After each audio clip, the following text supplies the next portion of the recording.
Good afternoon to you. 406 now, News Talk 105.9 WMAL, where we are making sense of the news.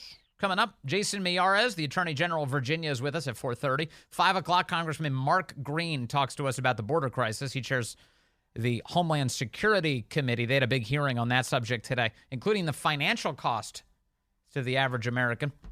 You can join us at 888-630-9625, 888-630-WMAL. Lots of government corruption to tell you about today, whether it's election interference or anything else. We've got, let me concentrate first and foremost on something I brought up with Kevin Roberts here a few minutes ago, president of the Heritage Foundation. And it's that the Biden administration has just decided to bring on board for the 7,000th time in the United States federal government, James Clapper, the former director of national intelligence, and the former CIA director, John Brennan, among many others, who are now going to serve on a board to give advice to the Department of Homeland Security. In fact, DHS put out a statement yesterday, very proud of all of this. Headline, Secretary Mayorkas, who should be impeached, announces establishment of Homeland Intelligence Experts Group. Dateline Washington, they put on their own press release. Today, U.S. Department of Homeland Security Secretary Alejandro N. Mayorkas, Undersecretary for Intelligence and Analysis Ken Weinstein, and Counterterrorism Coordinator Nicholas Rasmussen announced the establishment of the Homeland Intelligence Experts Group. Homeland Intelligence Experts Group. What does that name mean to you? You know, government, they name these like these government panels, like they try and make them sound like they're really important, but Homeland Intelligence Experts Group, that would be people who are focused on the domestic United States, focused on the towns in which you and I live. The group is comprised of private sector experts who will provide their unique perspectives on the federal government's intelligence enterprise to DHS's Intelligence and Analysis and the Office of the Counterterrorism Coordinator. Mayorkas says in a statement, quote, the security of the American people depends on our capacity to collect, generate, and disseminate actionable intelligence to our federal, state, local, territorial, tribal, campus, and private sector partners. I express my deep gratitude to these distinguished individuals for dedicating their exceptional expertise, listen to the adjectives here, experience and vision to our critical mission. All right, so who's on the panel? Well, what do you know? John Brennan, former director of the CIA, and James Clapper, former director of national intelligence. Now, I should point out something that should be obvious to all of Washington, and this includes Democrats. A couple years ago, Democrats were all angry at these guys. You're spying on the American people? You're spying on members of Congress, on the United States Senate? This is what Clapper and Brennan did. They spy for a living on the American people. And they've both lied about it. They're liars on this subject. James Clapper, perhaps more famously than John Brennan, former director of national intelligence, James Clapper was asked in June of 2013 by Democrat Senator Ron Wyden, are you spying on Americans? James Clapper says, no, we're not. NSA collect any type of data at all on millions or hundreds of millions of Americans? No, sir. So Wyden has to ask a follow-up then. Wait a second. Because, you know, I have access to the classified intel. You want to go with no, sir, on that answer? It does not. Not wittingly. Oh. There are cases where they could inadvertently, perhaps, collect, but not wittingly. Yeah, of course, it wasn't inadvertent or anything. It was massive. The amount of data collection they were doing on American citizens was so over the top, it's cartoonish. So James Clapper lied in open testimony before the United States Senate. To this day, he insists, though, I didn't lie. I was technically correct. Yeah. And then John Brennan, another one of these guys, John Brennan would later go on to lie about the CIA spying on the United States Senate. Because at the time, the Senate, the Intelligence Committee, was digging into allegations of torture by the CIA. And, Well, it just so happened that a bunch of CIA officials started rooting around inside of Senate files to figure out what they were discovering. That actually happened. And John Brennan kept lying about it. Here's an NBC News report, July of 2014. Remember, many of the people who are criticizing these guys in these old audio files are Democrats. Ron Wyden, Dianne Feinstein, Democrats, saying, what are you doing? This is completely out of control. You're lying about spying on the American public, lying about spying on the Senate. Now, these days, they pretend like none of this ever happened, and these guys are treated like the burning bush. They're brought back into the Department of Homeland Security. Here's John Brennan, a story about John Brennan, NBC News, July 2014. At least one U.S. senator is calling for the CIA director to resign after the agency admitted today to spying not on a foreign government but on our own Congress, improperly finding their way into U.S. Senate computers during an investigation into the CIA's interrogation techniques after 9/11. We get details tonight from NBC's Andrea Mitchell. For months, the CIA has denied spying on the Senate, hacking into computers, spying on Senate investigators looking into alleged CIA torture of prisoners after 9/11. The CIA director was emphatic in March. The CIA went into their computers and took documents out and were attempting to block their own investigation. The facts will come out, but let me assure you that CIA in no way was spying on the SSCI or the Senate. That was John Brennan. So John Brennan lied in that interview, and NBC calls him out for it. At least one senator is now asking for the CIA director to resign. She was suspected CIA cover-up of waterboarding and other harsh interrogation techniques during the Bush years. The Senate Intelligence Chair demanded answers. I have grave concerns. This is back when Feinstein could speak. That the CIA's search may well have violated the separation of powers principles embodied in the United States Constitution. Today, the CIA's own watchdog. Notice that they only care about these types of abuses of power when it's them who are targeted. Like Dianne Feinstein, this was a Democrat administration, right? So, normally she wouldn't raise a stink about this sort of tyranny. But as soon as her office is being spied on, now she's angry. The Inspector General said Brennan was wrong. 5 agency employees, including 2 attorneys, improperly accessed the computers, launching a keyword search of all and a review of some of the emails of Democratic staff members. Who authorized the search? We need to know why they thought it Ron was Wyden. legal. And we need to know how that person is going to be held accountable. Yeah, okay. So these are real stories that really happen, and for now they're still really available on the internet. Although I will say, when I was looking up some of this, I've already seen some of the old links have been deleted. And I don't know who's involved in that. I don't know. Maybe they're just cleaning up server space. Nobody visits this anymore. Who knows? That's the most generous interpretation of events. But then what happens to these guys? After they leave the government where they have been and are so meddlesome, they go on to huge jobs. John Brennan, as of today, is, according to the DHS, they lay out his resume right here. Distinguished Fellow, Fordham University School of Law, University of Texas at Austin, former director of the CIA. Remember John Brennan for a time, I don't know if he still is, was an NBC News contributor. He was constantly being brought in as an expert on Donald Trump. Brennan accusing Donald Trump of being a traitor. James Clapper is, as of today, a CNN national security analyst. They're liars. These are supposed to be news organizations, places that tell you the truth of what's really going on. So then they hire liars. I saw Andy McCabe on television again today. Same deal. A guy who was fired for lying to the FBI, which means he was lying to the American people. He gets hired, major cable contract. This is how it works. A revolving door of lying, not telling the truth, of lying. Additionally, what else have these guys done? Well, they sold us the false bill of goods on Russiagate. They lied routinely about Donald Trump's proximity to the Russians, and he's really a Russian actor, and he's working for Putin. These guys did the whole time. The whole time. Biden administration taps ex-Intel officials who signed the infamous Hunter Biden laptop letter to form DHS expert committee. That's the Daily Caller headline today.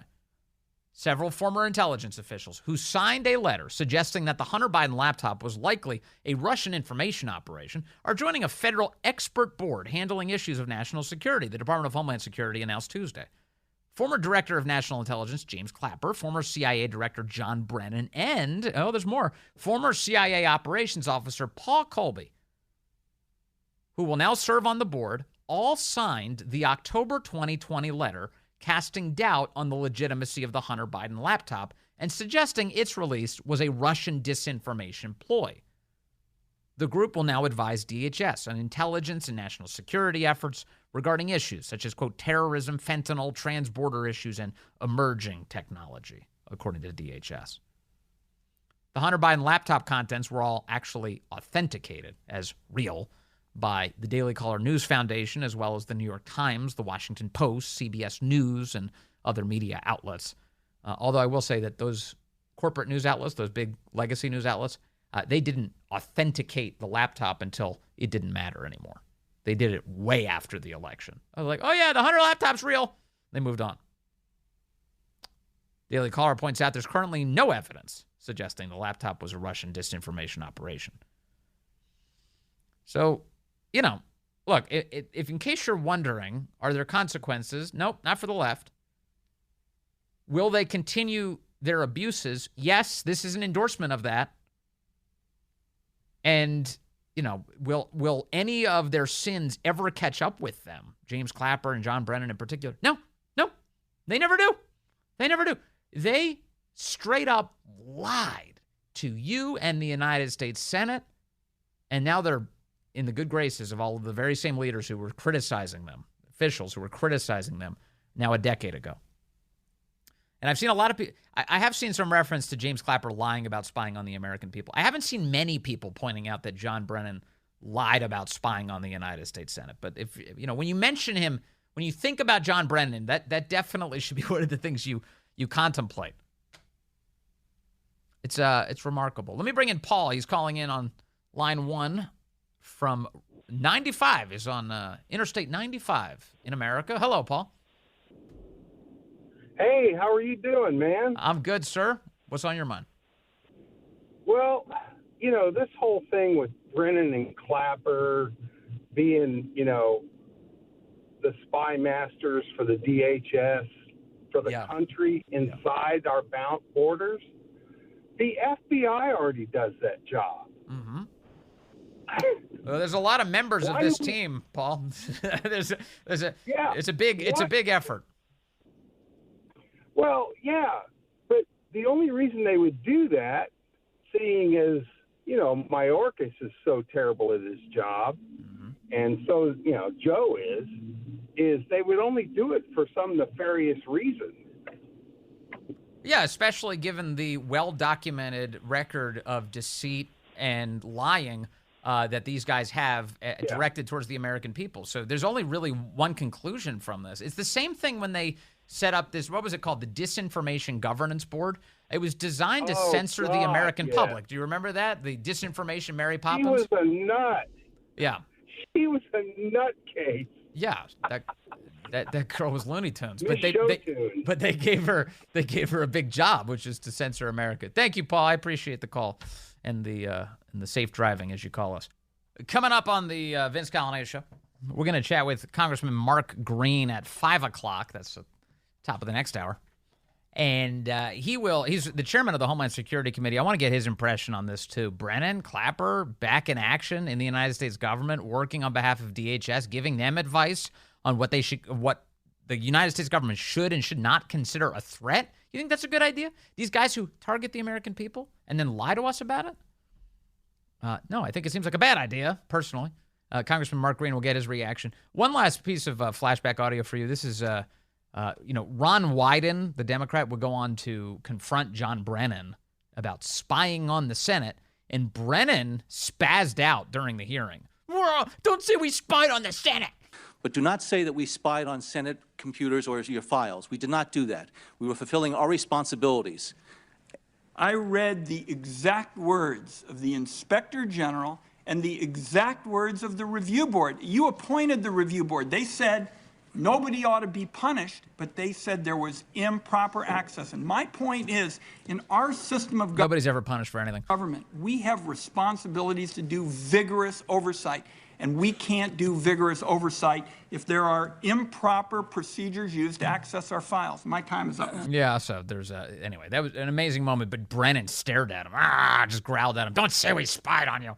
Reminds me of that Chuck Schumer thing that, you mess with the intel community, they got 6 ways from Sunday to get back at you. Remember that? And that's Schumer. Why did Schumer say that? How did Schumer come up with that conclusion? Well, because he's seen it in action. He knew what happens. They started picking on the CIA. They started investigating the CIA. So the CIA turned around and spied on the United States Senate. So Schumer knew. And so when Schumer's sitting on, what was the show? It was Rachel Maddow. He was sitting with Rachel Maddow on MSNBC, and he said, oh, man, Trump's making a big mistake here. Trump's making a big mistake by calling out the intel community. They're going to hurt him, Chuck Schumer said on national television. And then what did we get? Well, the ensuing years were an all-out war by the intelligence community against the American people and their hand-selected president of the United States. That was it. And it's never stopped. It's been going on ever since. Lie after lie. Pushed out by the intel community in order to affect American politics. And the election meddling, we've got endless examples of this, and I'm going to have to get into them in more detail coming up in the program. We've got Jack Smith, this special counsel, who is trying. Have you seen these court filings he's putting in now? He wants to stop Donald Trump from campaigning against Joe Biden. The effect of he wants to muzzle Trump. His view is, look, I'm prosecuting you.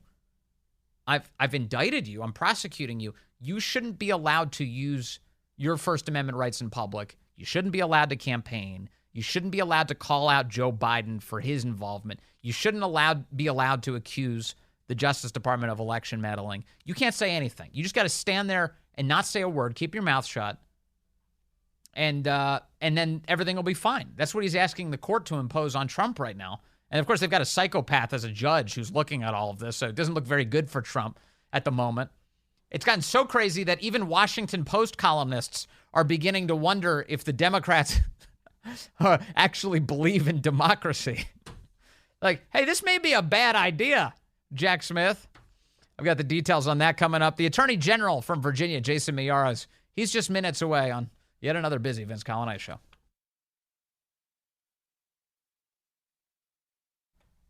Good afternoon to you. 4:35 here at News Talk 105.9 WMAL, where we're making sense of the news.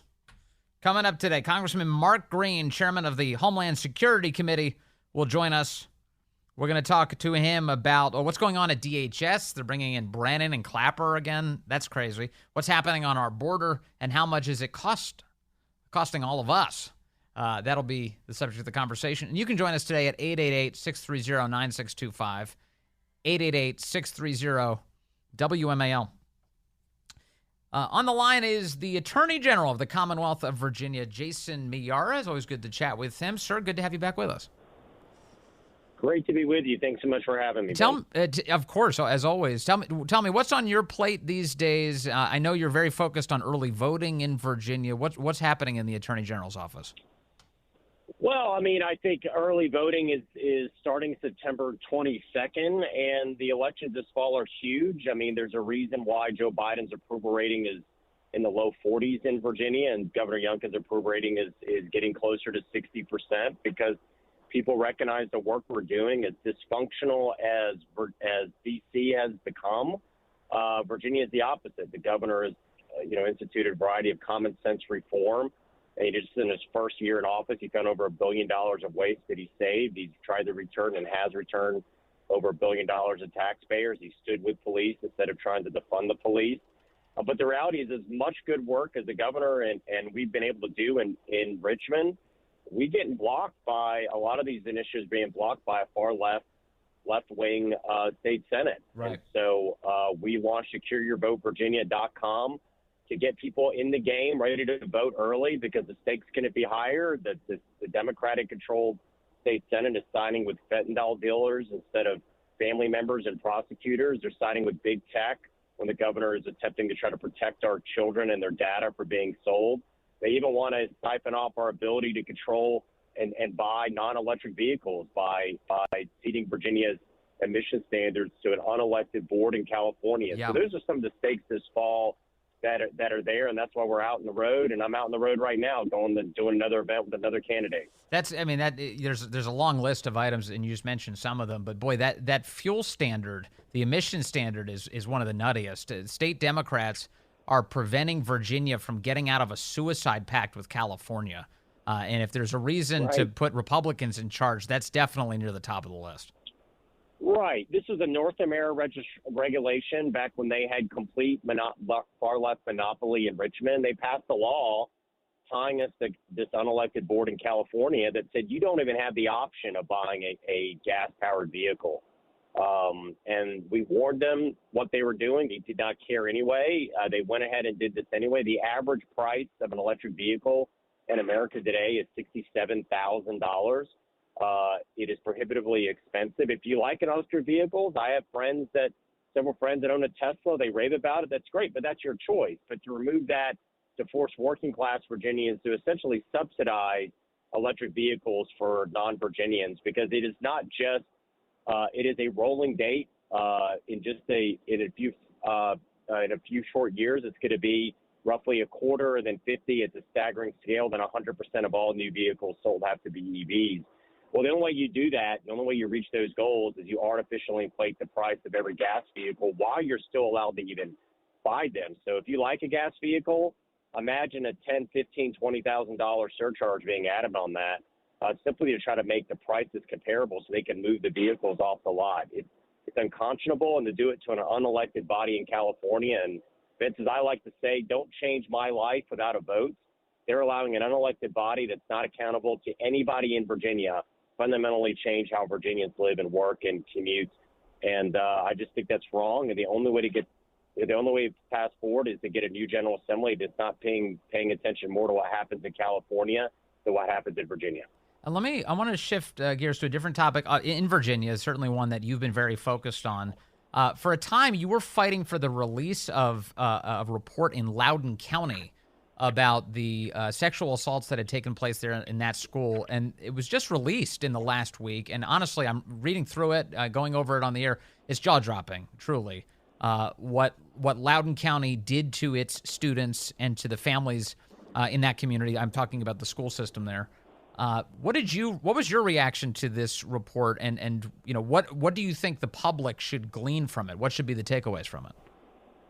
Well, I guess the main frustration I had, first of all, was just the process. This was something that, remember, they initially denied anything had really happened, and then once it became public that there was indeed a sexual assault and the student was simply transferred to another school, that they then finally said, okay, we're going to get an independent report. We're going to release it to the public. And then once it was done, again, this was paid for by taxpayers. The taxpayers paid for this report. They simply blocked its release. They said they were not going to release it. It really took our office taking them to court to get it released for us to really, do another attempt to get some transparency of what happened. And, at the end of the day, they delayed doing the right thing. And that, to me, is the mindset.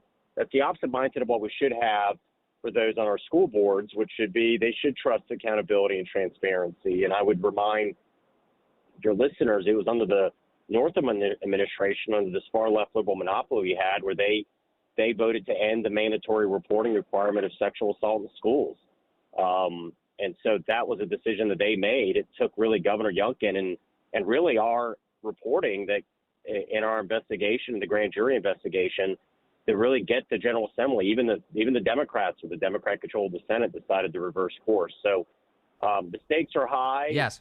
It's never too late to do the right thing. It's really a shame that it took us to do multiple court hearings and filing a motion to get this unsealed, but we're gratified that it's now public for the general public to see. Right, and it's stories like this that are right at the center of what voters are thinking about as they head in and vote early in Virginia in this moment as these early elections begin. Yeah, no question. And I would say this, even if your listeners is a little bit wondering, well, why should I do this? If you're a listener and you get tired of all the robocalls and all the text messages and opening up your mailbox and getting a dozen different mail pieces there, we have an easy solution for you. Go to secureyourvotevirginia.com and vote early, because we get a report of who's voted. We know you voted, and you get taken off the list. And so you're no longer going to get the mailings. You're no longer going to get the robocalls or the text messages.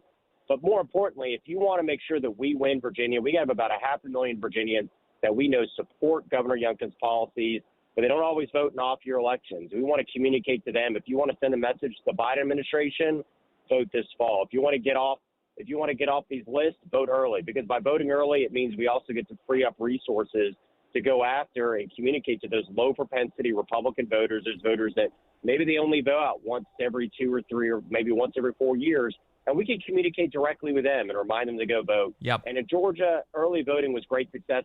Governor Brian Kemp actually won early voting in Georgia on his pathway to his big win in Georgia in 2022. So when Republicans decide and conservatives decide they're going to get off the sideline and engage and win, we win. We saw that in Georgia. That's what we're trying to do now. SecureYourVoteVirginia.com.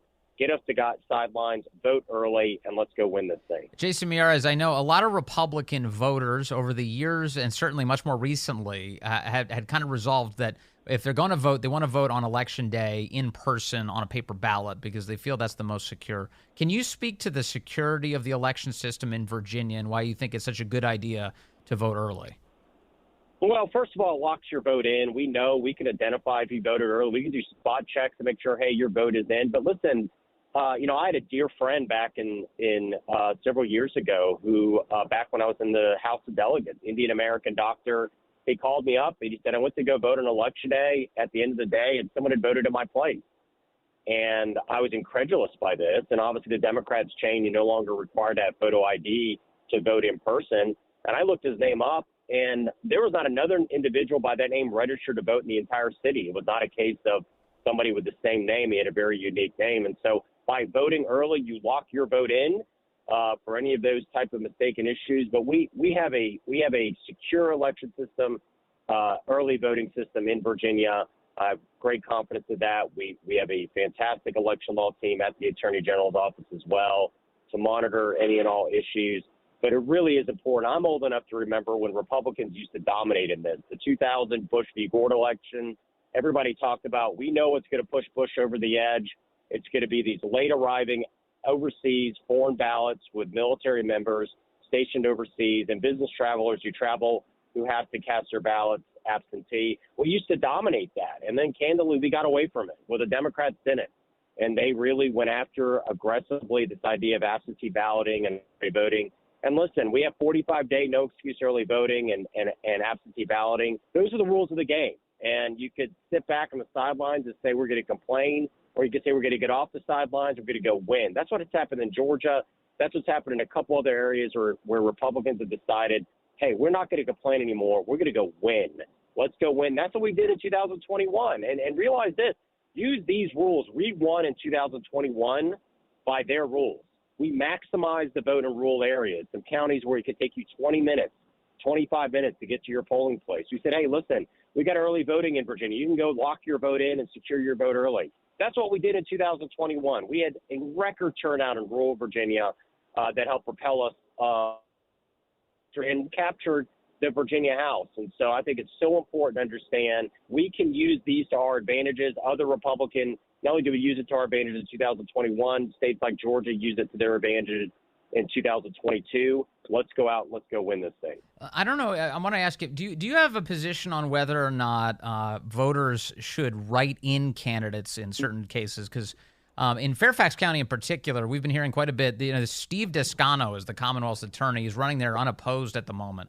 Although in that race, there was a Democrat who was a much better alternative who lost the primary sort of barely by the name of Ed Nuttall. Do you support people writing in, for instance, Ed Nuttall in Fairfax County over Steve Descano?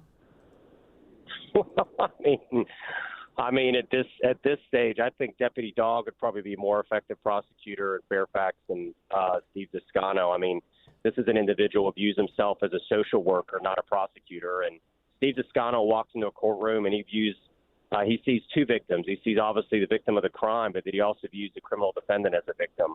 And I have met with so many victims from Fairfax that have quietly come to see me, asked to meet with me. People that have their stories are simply heartbreaking. Their stories of what they have have seen the idea that you have this criminal first, victim last mindset.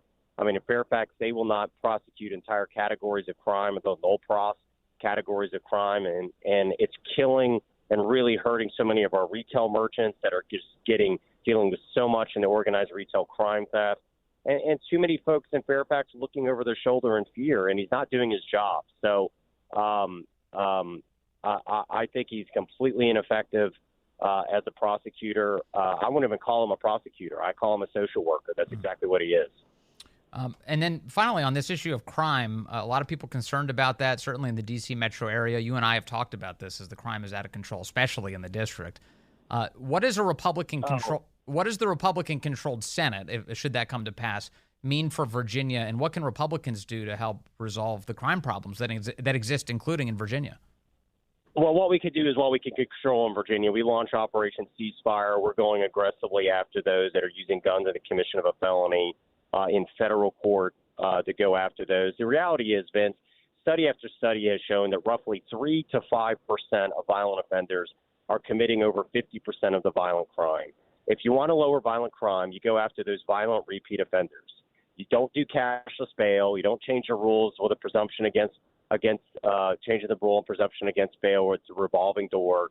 That's what you need to do. And there is such a disconnect between how the legacy media covers this issue and where the general public is right now. I just did a town hall in inner city Roanoke with both some pastors and some elected officials there, and the level of frustration in some of our urban communities. I had one individual who said, in my neighborhood, we joke that they're in by 9 and out by 5, that they get arrested by 9 o'clock and we see them back on the street by 5 o'clock. Those are some of the rules that were changed in the Northam era that we want to get done, but it's a huge, huge problem. It's why on Operation Ceasefire, we're trying to bring a lot of these repeat violent offenders in federal court where there's some enhanced penalties. But that's the reality is between 1992 and 2018, violent crime in this country plummeted. Why? Because we had mandatory minimums. We did not have the early release of violent offenders. Virginia, if you got arrested and you got convicted, you had to serve 85% of your time. Well, violent crime plummeted during that time period, and they say the only thing you learn from history is nobody learns from history.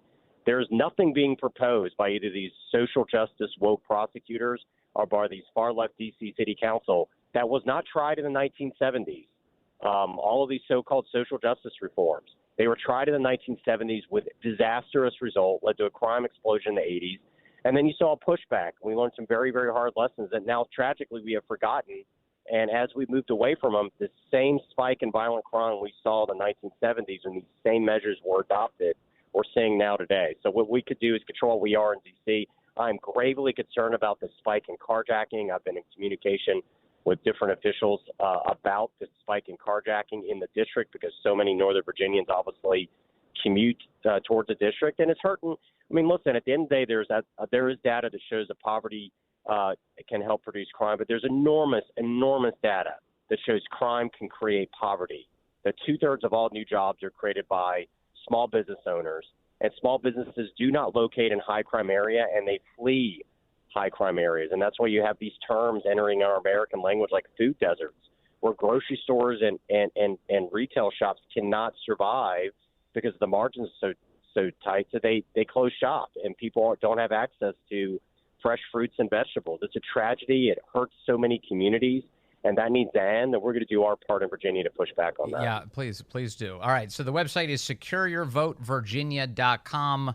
The guest is the Attorney General of Virginia, Jason Miyares. Always nice to talk to you, sir. Thank you for your time today. All right, programming note for you. Getting Congressman Mark Green on the program at the moment is a bit of a moving target, as often happens with members of Congress.